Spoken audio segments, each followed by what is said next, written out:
Our business is Sleepy's, and Sleepy's is a seller of mattresses and bedding accessories.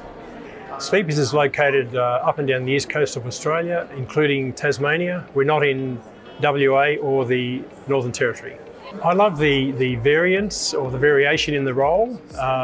My role covers not just franchising, but also areas of maintenance and property and leasing within the business. So being a small business, it's quite varied and concentrated. I love that we can sell to assist people achieve the very best sleep that they can have, and so we focus a lot on sleep health and gaining that for each customer. The right fit person to, I guess, any franchise really is, firstly, that person has to be enthusiastic about what they're wanting to do. They've got to like the product.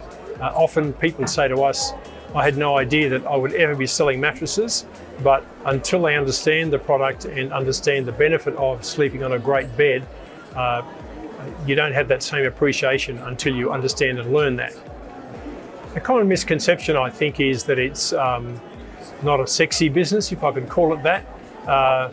Beds are not the most exciting product to sell, and often people can't picture themselves selling a mattress or accessories to go with a mattress. But once in and understanding what the product can do to the human body in achieving a great night's sleep, it becomes quite a selling process where you're wanting to solve the customer's problems and help them achieve that best night's sleep possible that we're all aiming for.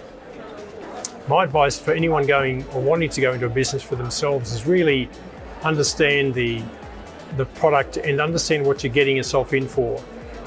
Any independent ownership of business, in my opinion, it takes a lot of work, it takes a lot of thought process, it takes a lot of emotional energy, and I think that's underestimated sometimes by people. So I think that the understanding of what you're getting yourself in for, first of all.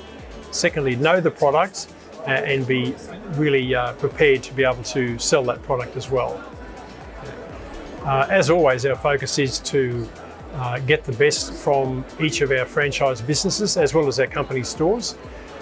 There's a lot of, and probably always is, a lot of talk about economics and what the effect of things like interest rates and more recently and still currently COVID, and how that will affect the consuming public.